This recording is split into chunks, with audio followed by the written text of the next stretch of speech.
Well, this was a big one, wasn't it? This was a big decision. An amazing decision, one that we're very happy about. This morning, the Supreme Court has delivered a monumental victory for the Constitution, the separation of powers, and the rule of law in striking down the excessive use of nationwide injunctions to interfere with the normal functioning of the executive branch. The Supreme Court has stopped the presidency itself. That's what they've done. And really, it's been an amazing period of time this last hour. There are people elated all over the country. I've seen such happiness and spirit. Sometimes you don't see that, but this case is very important. I was elected on a historic mandate, but in recent months we've seen a handful of radical left judges effectively try to overrule the rightful powers of the president to stop the American people from getting the policies that they voted for in record numbers. It was a grave threat to democracy, frankly, and instead of merely ruling on the immediate cases before them, these judges have attempted to dictate the law for the entire nation. In practice, this meant that if any one of the nearly 700 federal judges disagreed with the policy of a duly elected president of the United States, he or she could block that policy from going into effect or at least delay it for many years, tie it up in the court system. This was a colossal abuse of power which never occurred in American history prior to recent decades, and we've been hit with more nationwide injunctions than were issued in the entire 20th century together. Think of it, more than the entire 20th century, me. I'm grateful to the Supreme Court for stepping in and solving this very, very big and complex problem, and they've made it very simple. I want to thank Justice Barrett, who wrote the opinion brilliantly, as well as Chief Justice Roberts, and Justices Alito, Gorsuch, Kavanaugh, and Thomas. Great people. Thanks for this decision, and thanks to this decision, we can now promptly file to proceed with numerous policies that have been wrongly enjoined on a nationwide basis.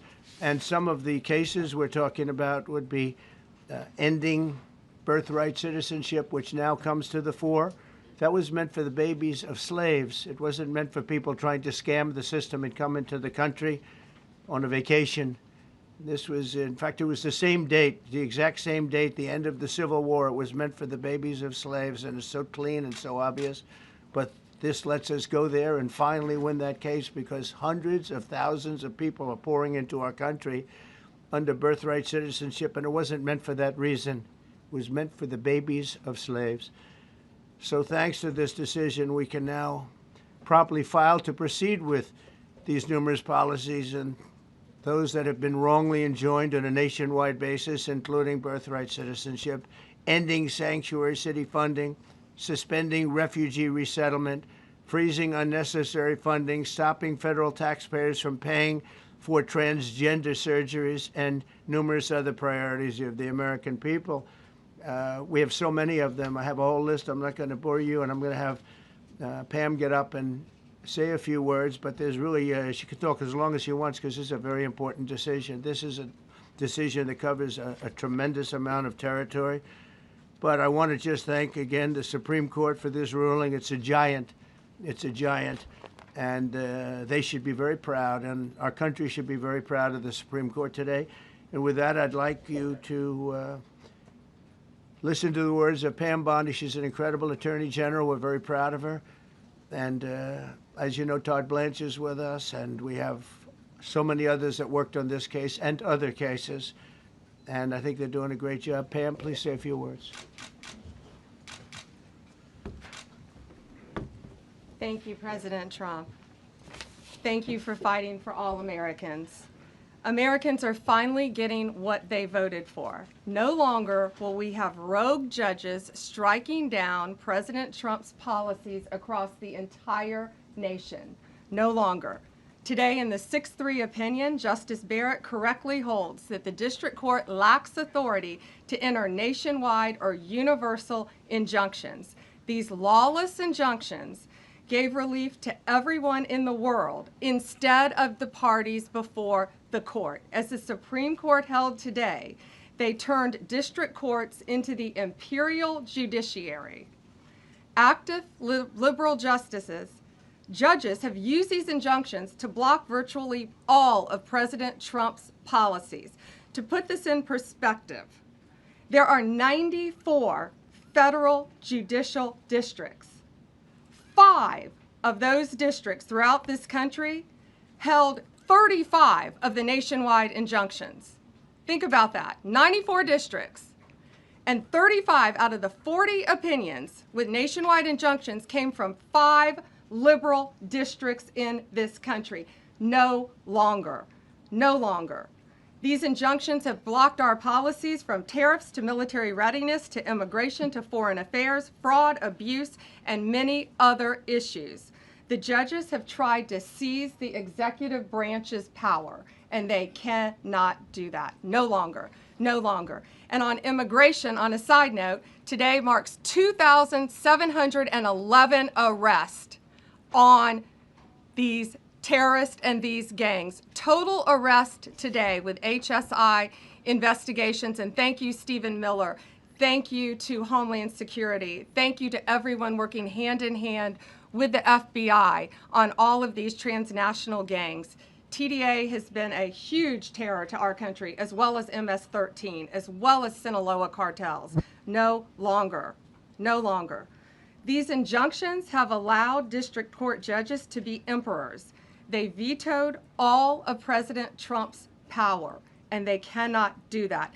This has been a bipartisan problem that has lasted 5 presidential terms, 5 different presidents, and it has ended today. We will continue to fight for President Trump's policies. I want to thank the Office of White House Counsel, Dave Warrington. You and your staff have been incredible. Our Solicitor General's office, John Sowers, Sarah Harris, and Todd Blanche and Emil Bovey. Todd's going to say a few words because we've had another major ruling today on transgender books and some other great wins that we've had. But no longer will they have this power in our country. It is the president's authority under his executive branch to do everything to fight for the American people, and he will continue to do that. That's why he was overwhelmingly elected.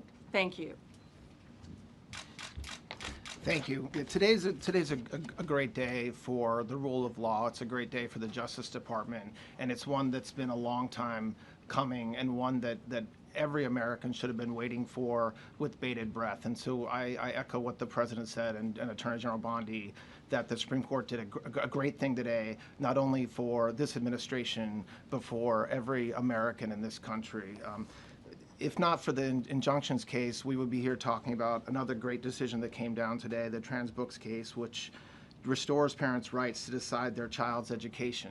Seems like a basic idea, but it took the Supreme Court to set the record straight, and we thank them for that. And now that ruling allows parents to opt out of dangerous trans ideology and make the decisions for their children that they believe is correct. And so we thank the Supreme Court for that. There's been multiple decisions over the past several weeks that just show why this nationwide injunction ban had to happen.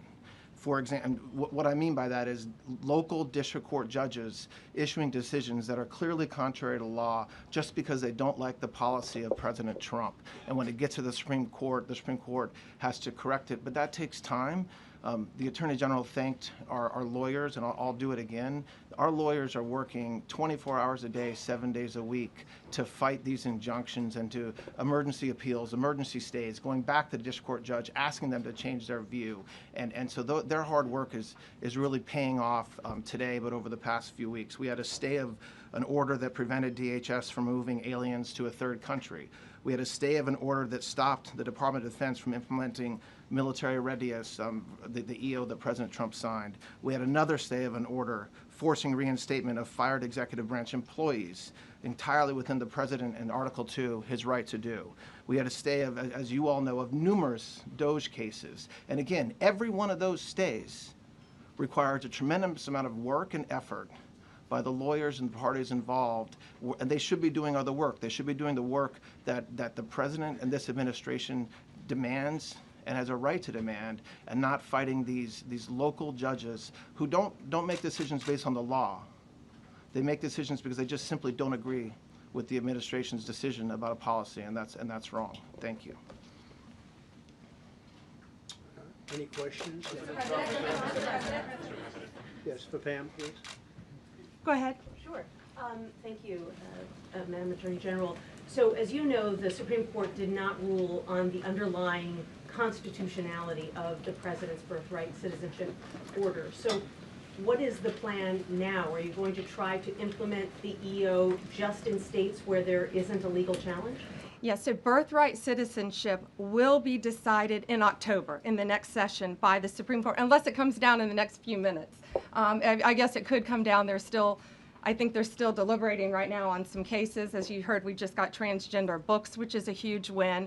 But most likely, that will be decided in October in the next session. However, it indirectly impacts us because, as you correctly pointed out, if there's a birthright citizenship case in Oregon, it will only affect the plaintiff in Oregon, not the entire country. So yes, it's indirectly, but that's pending litigation, and we're waiting on that in the next term. And how concerned are you that the Supreme Court will come back and determine that the executive order is unconstitutional? Oh, we're very confident in the Supreme Court. But again, it's pending litigation, and that will directly be determined in October, but it indirectly impacts every case in this country, and we're thrilled with their decision today. Peter. Madam Attorney General, thank you for being here to take our questions. A couple questions to the both of you. The EO had a 30-day grace period before it goes into effect.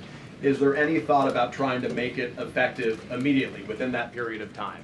We're going to follow the law. We're going to make those decisions, and we're going to do what's right in the bounds of the law. And then the DOJ didn't ask the justices to rule on the merits of the birthright citizenship ban. Just for explanation purposes, why? Sure, because that's going to come down in October in the separate. This was huge because it's indirectly impacted today. As I said, it's case by case.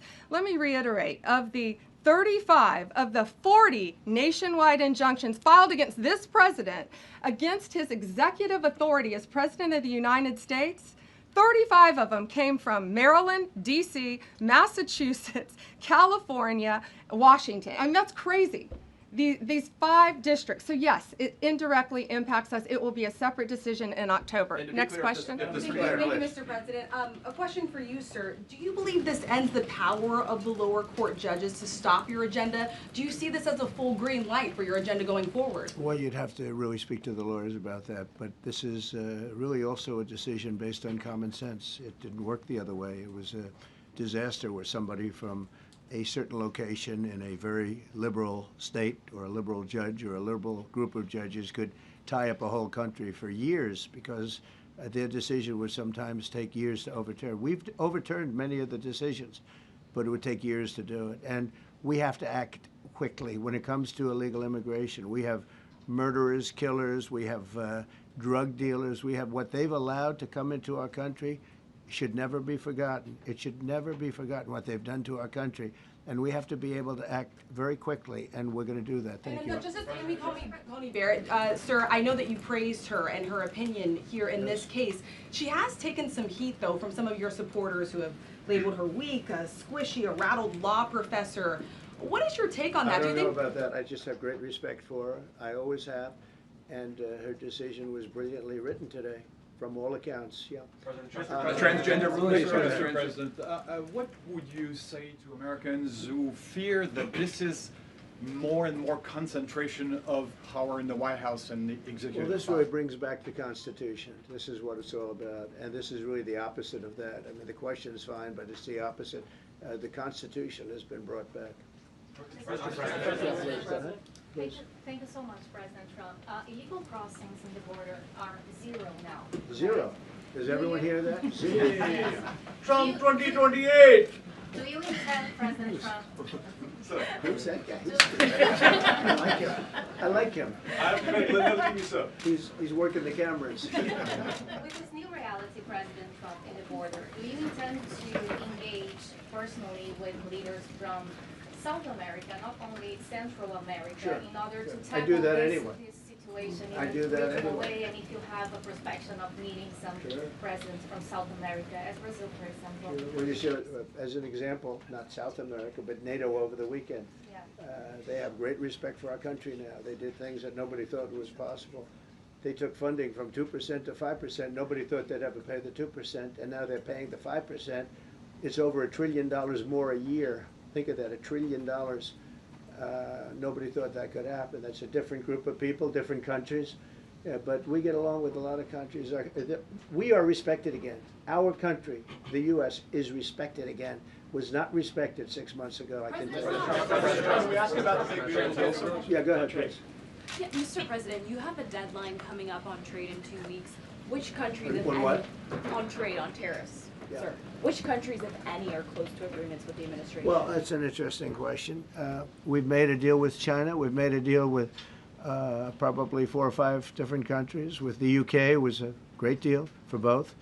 And we're in the process of making some others. But ultimately, in fact, Scott is here, and Howard Lutnick, these 2 guys have been doing an incredible job, and the people that work with them have been doing an incredible job. But, you know, we have 200 countries, you could say 200 countries plus. We can't do that. So at a certain point over the next week and a half or so, or maybe before, we're going to send out a letter. We talked to many of the countries, and we're just going to tell them what they have to pay to do business in the United States. And it's going to go very quickly. But some of the bigger countries, so India, I think we're going to reach a deal where we have the right to go in and trade. Right now it's restricted. You can't walk in there. You can't even think about it. We're looking to get a full trade barrier dropping, which is unthinkable. And I'm not sure that that's going to happen. But as of this moment, we've agreed to that, go into Indian trade. We're going to be trading in China. That's going to come a little bit down the road, but we're going to be trading in China. We have a lot of great things going, and we're getting along with countries, but some will be disappointed because they're going to have to pay tariffs. And we've taken in already hundreds of billions of dollars in tariffs. No inflation. The only problem we have is we have a Fed guy that doesn't understand what's happening, and it would be great if he'd lower the rate because we'd be able to borrow a lot cheaper. Yeah, go ahead, please. Why don't we keep it on this subject? This is such a big subject. You know what? Trade is so big, but this, I don't know, in a certain way, this might be bigger than trade. I think this is bigger than trade. Yes, please, go ahead. I was wondering, though, if you could... Go ahead. Sir, on the transgender ruling, the Supreme Court ruling that parents with religious objections can pull their kids out of public school lessons that use LGBTQ materials. Pam brought it up. Your reaction to that ruling today, sir? I think the ruling was a great ruling, and I think it's a great ruling for parents. It's really a ruling for parents. They lost control of the schools. They lost control of their child. And this is a tremendous victory for parents. And I'm not surprised by it, but I am surprised that it went this far. It took us to bring life back to normal. So it's wonderful. It's parental. And I kept saying, we will give you back your parental rights. They were taken away, and this is a tremendous victory for parents. Yeah. Mr. President, if you look at the back at the last week, it's been extraordinary in terms of the action in the Middle East. You were at The Hague. Been a hell of a week, hasn't it? I'm wondering now if you believe that Iran. I'm wondering now, sir, if you believe that Iran has given up its long history of ambitions with nuclear weapons, or what you would like to see from them to prove that they do, and what type of meetings is your administration looking for next week with Iran? So Iran wants to meet. As you know, their sites were obliterated. They're very evil nuclear sites. They were, now has been proven. We had some fake news for a little while. The same people that covered the Hunter Biden laptop was from Russia. The same people that did 3 or 4 other Russia hoax. But on their ambition. No, wait, just listen. They came up with something that delayed the credit that our great pilots and these great what talent that was, and they hit it right down in the spot. 52,000 feet. Think of this dark, no moon, you couldn't see a thing, and they hit the refrigerator door, as they say. That's the size of a target, and overwhelmingly, and it's amazing what was done. We're the only ones that could have done it, and we took out the 2 of the other sites also. In addition to that, we finished them off. That was a very evil intention. I believe that, and again, time will tell, but I don't believe that they're going to go back into nuclear anytime soon. They spent over $1 trillion on nuclear, and they never got it together.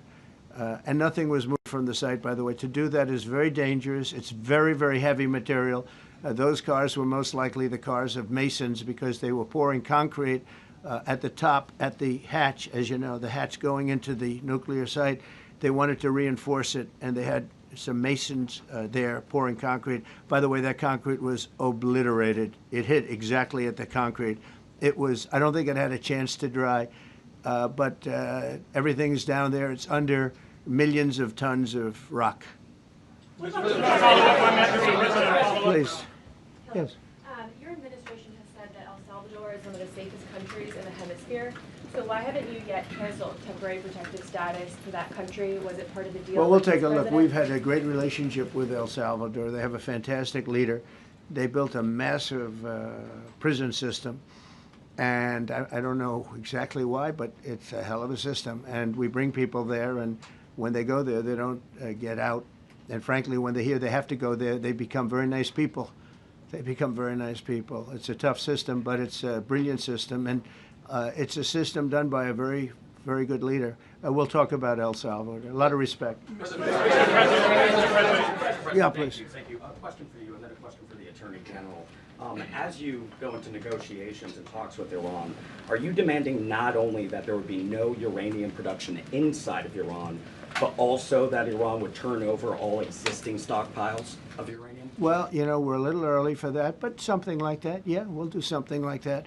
Let me say that I've been saying for 25 years, even as a civilian, you cannot let them have a nuclear weapon. And that's what happened. It's been obliterated. It would be years before they could ever get going. And I really think it's probably the last thing. They have to recover from a hell of a tough war. Would you also be demanding that the IAEA have full rights to inspect in Iran? Or somebody, yeah, or somebody that we respect, And then including ourselves. And a question for both the President and the Attorney General. Under birthright citizenship, if this is implemented, who would be tasked with actually vetting citizenship?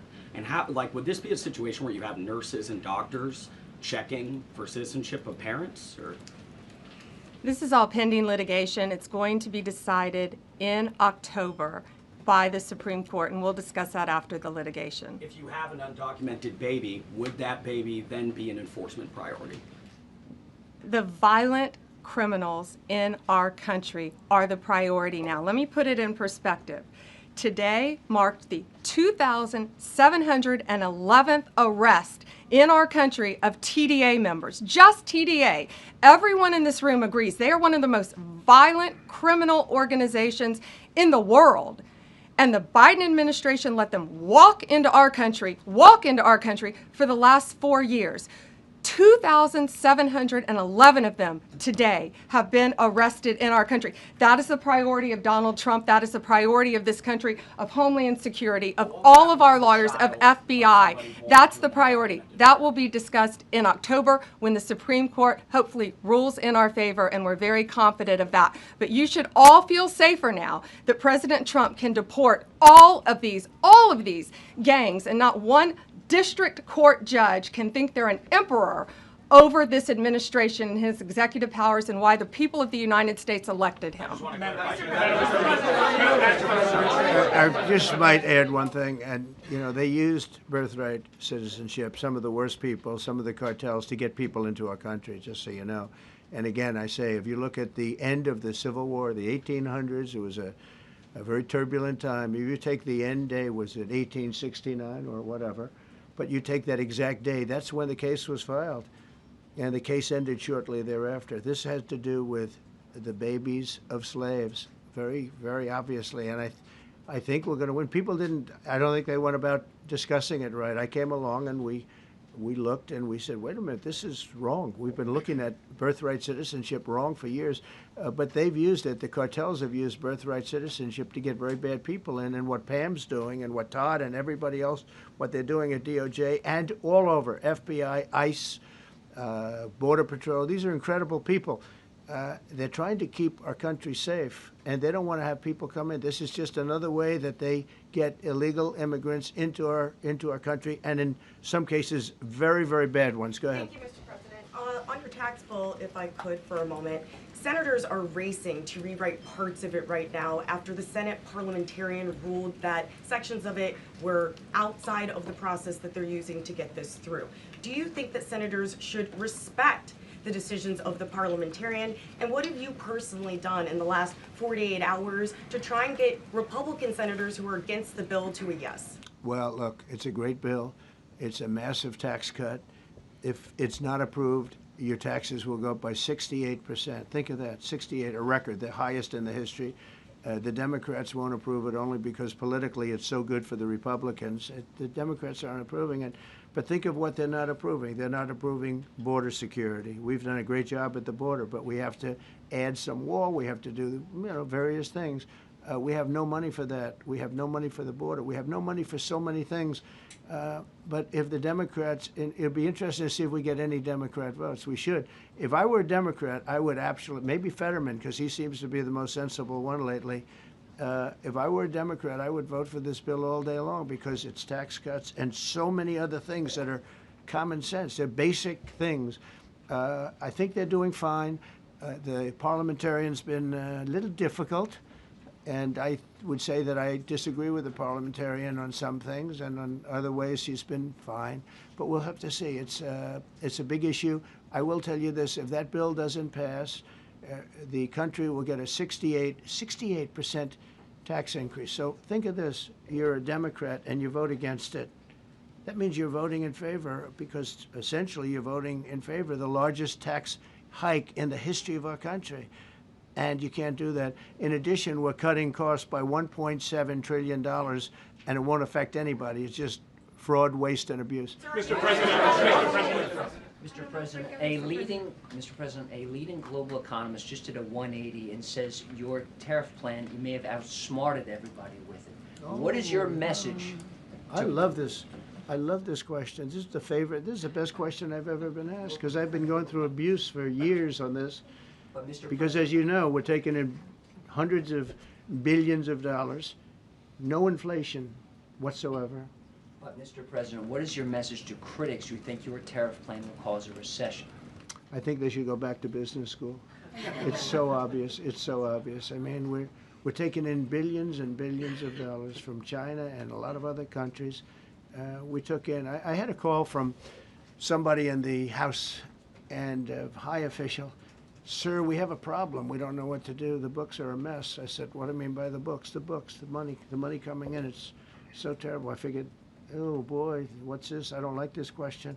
I said, so what seems, there's so much money coming in, and there must be some kind of an accounting mistake, because we have hundreds of billions of dollars more money than we thought. I said, do me a favor, go check call me back. You have to call me back.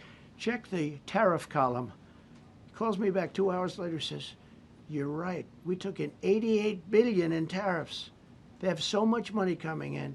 But more important than the money coming in, we have companies coming in, factories coming in, auto plants being built. AI is being built here instead of being built all over Europe and Asia. We have all of it. We have over $15 trillion, just about, Scott. I think we're right about that number. We went to Saudi Arabia. We went to Qatar, we went to UAE, very smart people, very smart leaders, great leaders, and we took in $5.1 trillion just there. Without the tariffs, I mean, they also liked a thing called November 5th, November 6th, and November 7th. That was a very good little period of time. It's called the presidential election. You know, you used to have one-day election, now you have it go over it, but even if you just took that little period, because it was pretty obvious it was going to be a landslide, and they like that, but they love the tariffs.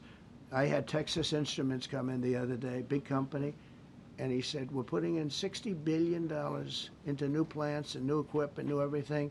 Sir, you're going to keep the tariffs, aren't you? Because if I ever took the tariffs off, and we are going to absolutely keep it. And they're worried that somebody that, like this communist from New York, someday gets elected. I can't believe that's happening. That's a terrible thing for our country, by the way. He's a communist. We're going to go to a communistic state. That's so bad for New York. But the rest of the country is revolting against it. But if somebody got elected, they're afraid that if this was taken off, well, we're going to guarantee it's never going to be taken off. And again, we're taking in think of this, hundreds of billions of dollars. And they were all confused because they've never seen this before. You know, it's always the other way. We don't have enough money. So much money is coming in at levels that nobody's ever seen. But most importantly, we have factories being built, car plants being built, companies moving to our country like never before. If you look at 15 trillion, and that's only in a few months, you know, I haven't been here that long. presidents, like the last one, was a disaster. He's the worst president in the history of our country, by the way. What he did on our border can never, ever be forgotten. To me, that's the worst of all the things. And he's done some terrible things, grossly incompetent. Nobody knew it was him, because I don't think it was him. I think it was whoever was controlling the auto pen. But our country is doing great. And those leaders and other leaders I just left, as you know, a large group of the most highly respected people. And that includes big countries. When you look at Germany and France and Spain, although Spain didn't come through, but they will. By the way, guaranteed they will. That was the only country that sort of tried to hold back on putting up the money. But just so you know, they said, it's unbelievable what's happened to the USA. You were a dead country. We didn't respect the country, the leader. You were dead as a doornail. One said to me, you went from being a dead country, you are right now the hottest country anywhere in the world. The whole world is talking about the USA, and everybody wants a part of it, and they're pouring into our country, and you're going to see those numbers. Thank you for that question. Go ahead.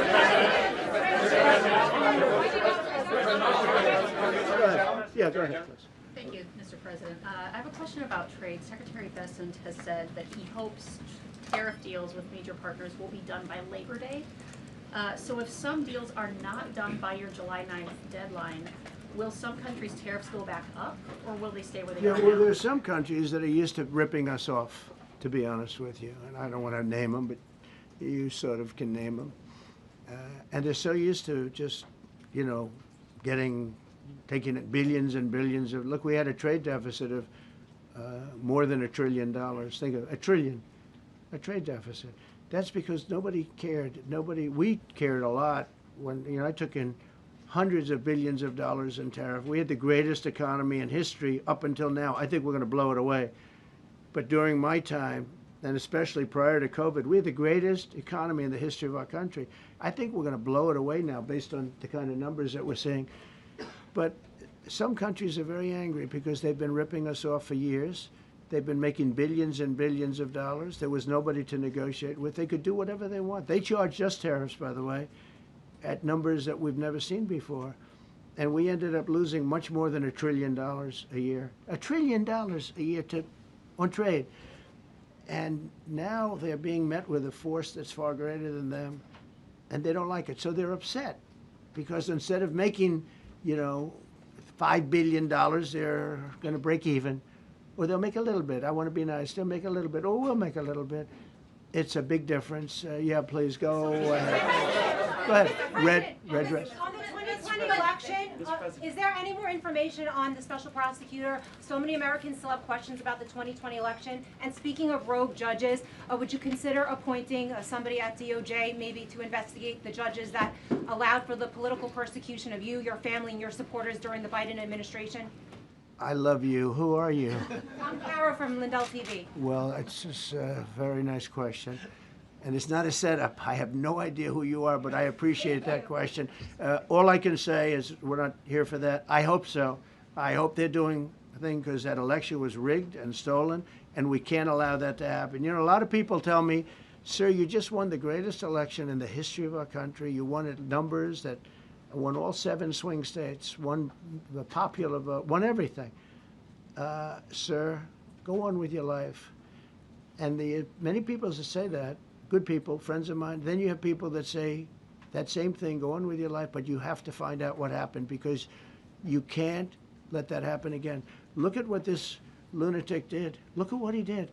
He opened our borders to people that were murderers, 11,888 to be exact, murderers. And we've captured many of those murderers, and we're bringing them back, or some of them are so dangerous that we don't even want to bring them back. We're afraid they're going to try and come back in. But he allowed people to come into this country, people from mental institutions, insane asylums, that's a mental institution on steroids, people from mental institutions, gang members, drug dealers, people, jails, being emptied out into our country. Venezuela emptied out almost its entire prison population into our country. But I don't want to blame them.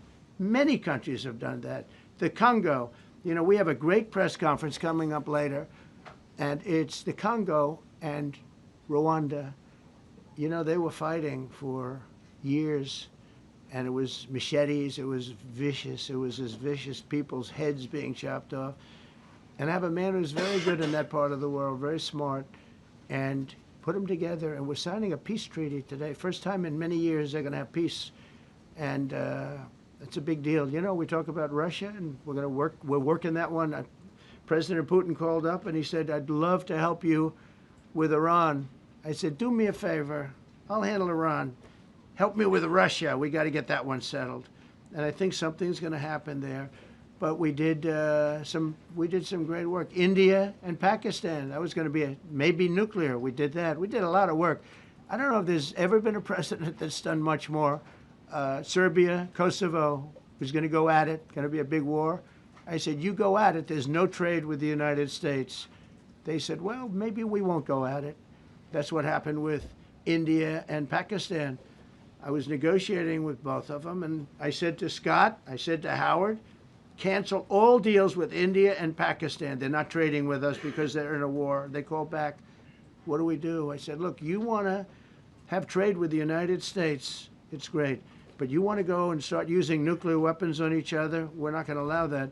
And they both agreed. Both have great leaders. They both agreed not to do it. So we did a lot, but I appreciate that question. Sir, on peace deals, can I follow up with you? Sir, can I follow up on peace deals? Thank you so much. Yes, Thank please. you, Mr. Orange. President. Thank you, Mr. President.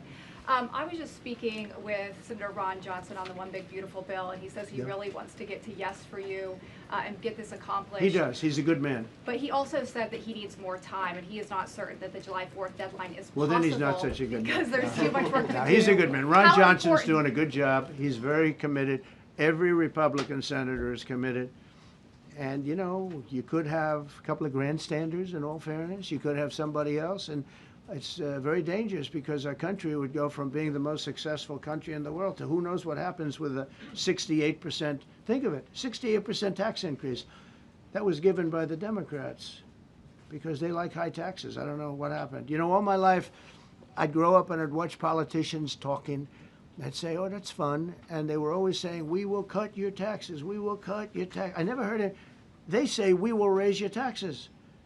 And they elect people like this guy in New York that maybe has a chance. I find it hard to believe, but he maybe has a chance. They want to raise your taxes. So they want to see a 68% tax increase. That's more money than anybody could afford. You'd go into a depression if that ever happened. So I think there's a lot of pressure to get that approved. President Trump, How important is the July 4th deadline to you if the It's default important. It's not deadline's the end till all. August? It can go longer, but we'd like to get it done by that time, if possible. And look, we have a lot of very committed people, and they feel very strongly about a subjects that you're not even thinking about that are important to Republicans. The problem we have is that it's a great bill. It's a popular bill, but we'll get no Democrats only because they don't want to vote for Trump. If that bill was their bill, oh, they would be so happy. It's so great for our military. It's great for everything. And they would normally vote, but because their hatred of Trump, they have Trump derangement syndrome at levels never seen before. And instead of voting for a tax cut, they're voting for a tax increase of 68%. They're voting to destroy Social Security, destroy Medicare, and destroy Medicaid. And we're voting to make them perfect and to make them better, make them stronger and better. They're going to destroy Medicaid, and they're going to destroy Medicare, and Social Security will follow. If you vote for the Democrats, you're dead on those three things. sir, on peace deals. Thank you, Mr. President. On a related subject, many Democrats have said that they are not going to support crypto bills in Congress only because of you and your family's personal crypto ventures. And these votes are in some cases needed to pass. Are you open to the idea of pulling away from your personal crypto ventures just for the next few years if that helps get these crypto bills passed in the next few months? Well, it's a very funny thing, crypto. So I became a fan of crypto, and to me it's an industry. I view it as an industry, and I'm president.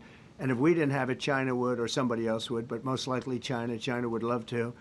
And we've dominated that industry. It's a big industry, by the way. In fact, when the stock market went down recently, crypto and Bitcoin and all of that went down much less than anybody else as a group.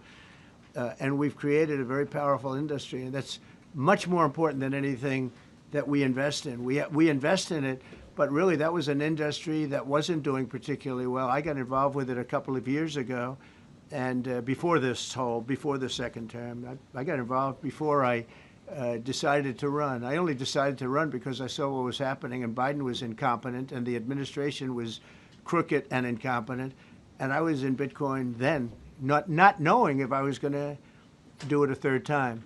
So it's become amazing. I mean, it's the jobs that it produces, and I notice more and more you pay in Bitcoin. I mean, people are saying it takes a lot of pressure off the dollar, and it's a great thing for our country. So I don't care about investing. You know, I have kids, and they invest in different things. They do believe in it. But I'm president, and what I did do there is build an industry that's very important. And you know, if we didn't have it, China would. Okay. Sir, Mr. President, go ahead. With the glasses, gentlemen. Go ahead, please.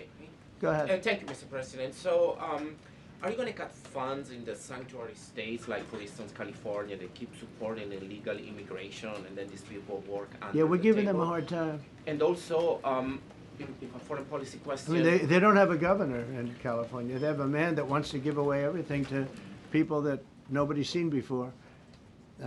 If we didn't go into Los Angeles with the military, which did a fantastic job, but if we didn't go into Los Angeles bringing in the National Guard, I would have brought the military if it was necessary, because you have to. We have the right to. That was another thing upheld by the Supreme Court. But if we didn't go in with the National Guard and be strong and tough, you wouldn't maybe have Los Angeles. It would be like the rest of California, the rest of Los Angeles. They lost 25,000 houses in a fire. They should have lost none. You know, I sent the water down. I had to break into their water supply because they just refused to do it. They're crazy. There's something wrong with them. They have plenty of water. They don't have droughts or anything. They have we let it come down from the Pacific Northwest. They routed all the water out into the Pacific Ocean for environmental reasons, okay? And now you have 25,000 houses, none of which would have burned down if you had the water.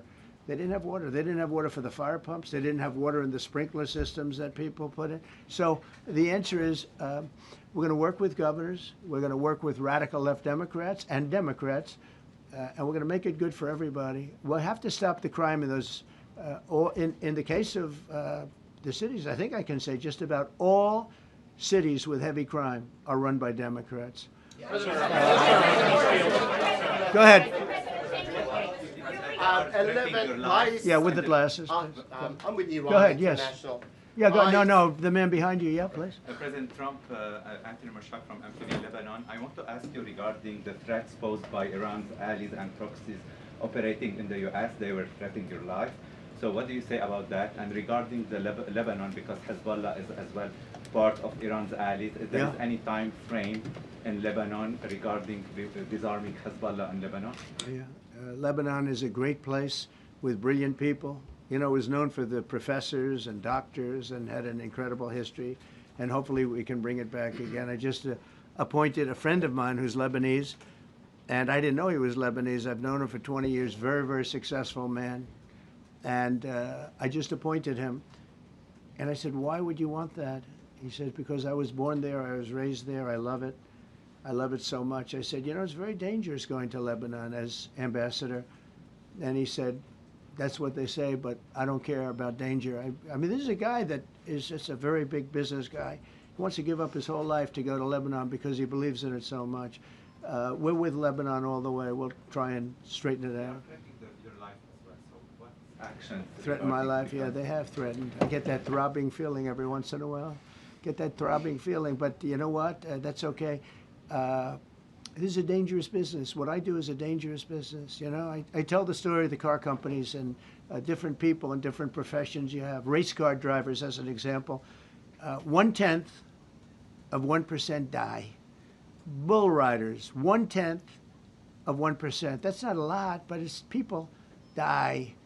When you're president, it's about 5%. If somebody would have told me that, maybe I wouldn't have run. Okay? This is a very dangerous profession. Yeah, please. By the way, so many questions. Should we keep this going, Pam? Or not? This is the opposite of Biden. Biden would take a half a question and he'd leave without answering it. Go ahead. On Iran. You tell me when it gets boring, okay? If Iran. Are you from Iran? No, I'm not from Iran. I'm from the UK. But if the intelligence reports conclude that Iran can enrich uranium to a level that concerns you, would you consider bombing the country Sure. again? Without question, absolutely. Have you had any conversations? Turned out to be unbelievable.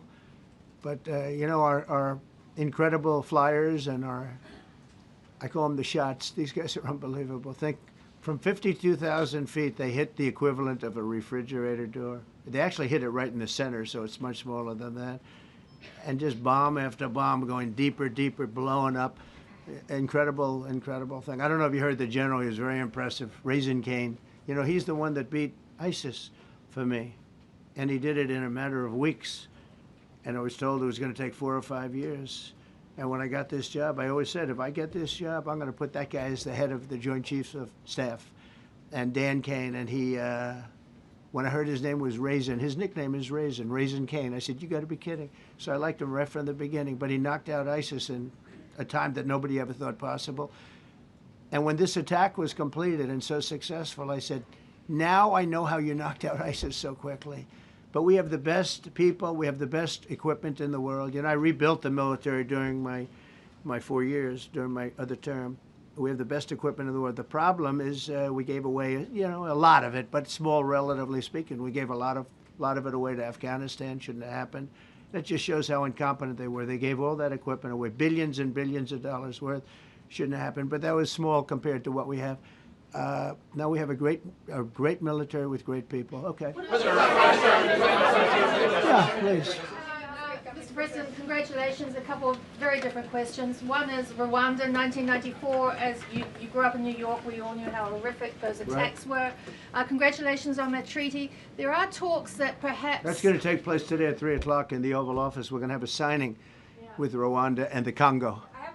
So I'm a little out of my league in that one because I didn't know too much about it. I knew one thing. They were going at it for many years and with machetes. It is one of the worst wars that anyone's ever seen.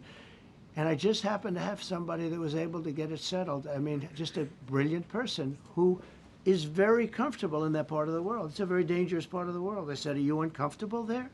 People are being killed. School children are being raided and killed. And I don't even want to say how, but as viciously as I've ever heard. Are you uncomfortable? No, that's the part of the world that I know. Very comfortable. Was able to get them together and sell it. And not only that, we're getting for the United States a lot of the mineral rights from the Congo as part of it. They're so honored to be here. They never thought they'd be coming to. Look, this is a very tough part of the world.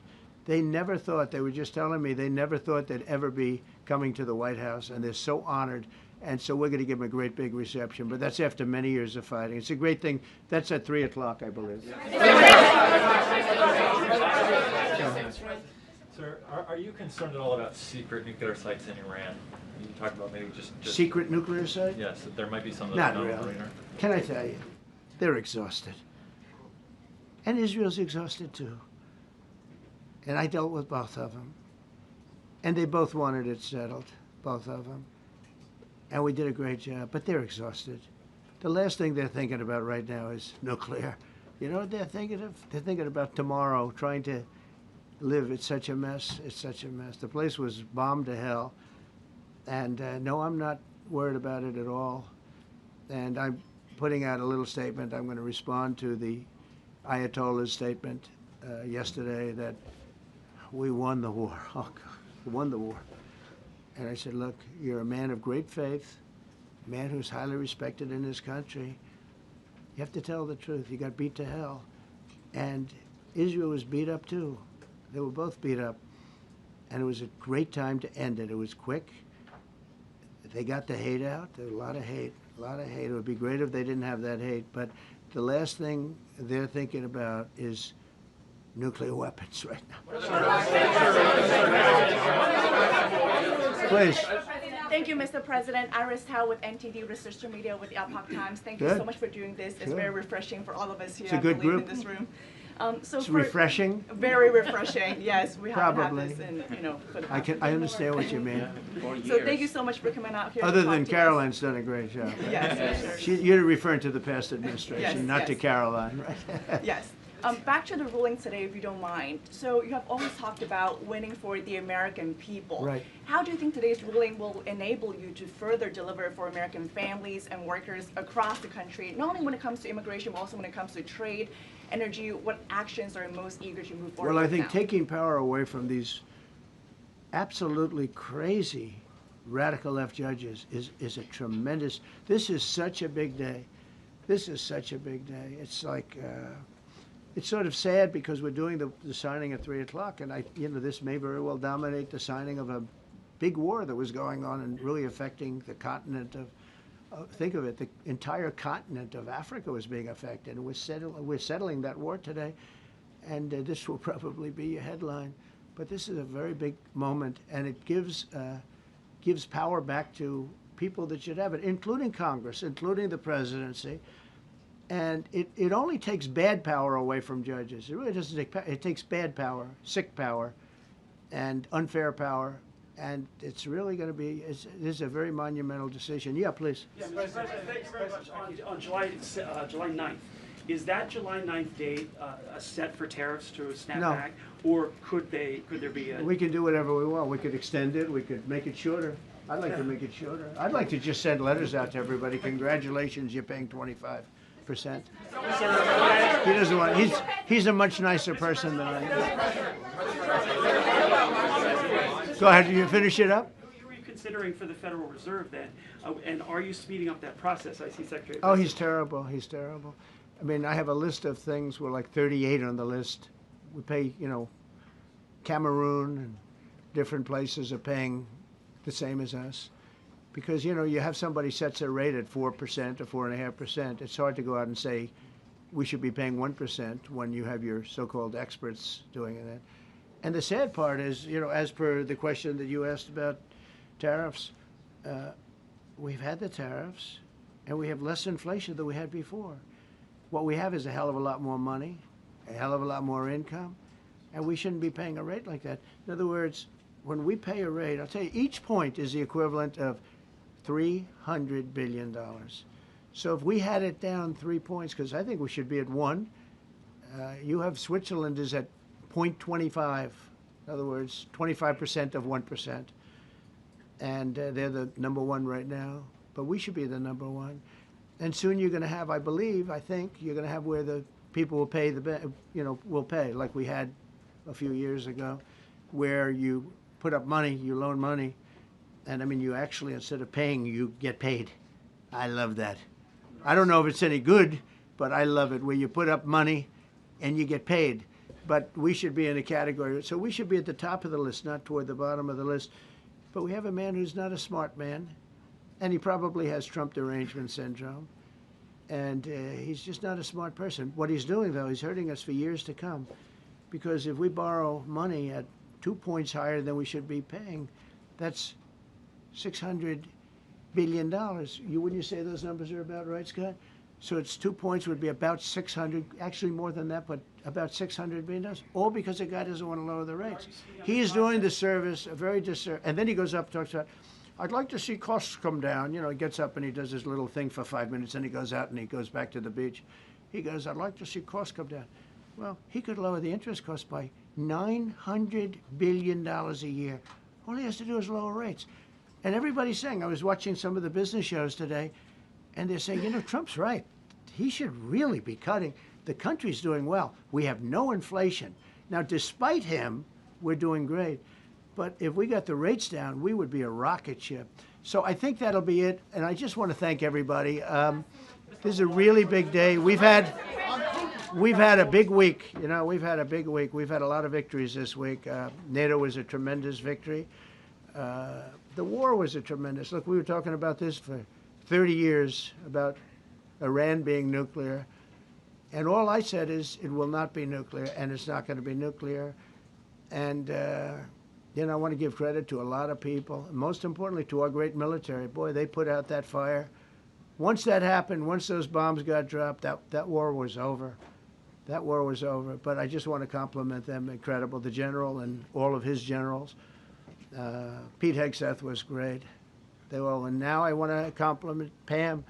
A lot of genius went into this. You know, people, if you don't say it exactly right, if the Supreme Court doesn't get it because it's incorrectly spoken about, and that happens. A lot of cases are lost because they don't say the right words. But I want to correct. She's going to go down as a great attorney general. I may change my mind about that. I don't know. Maybe someday I'll have call and say I was only kidding. She's going to go down as a great attorney general. This was a tremendous win, and we've had tremendous wins, but this was a tremendous win today. So I just want to congratulate you and Todd and your whole staff. Very brilliant people, and we can't forget John Sauer. That's right. Who is with. There's a medical emergency within his family, so he's taking care of that, and we said absolutely. So I just want to thank everybody very much. Thank you. Sir, can there be a Gaza ceasefire deal? This is the Jeff Bezos on his wedding weekend. Sir. Thank you, Mr. President. Thank you, sir.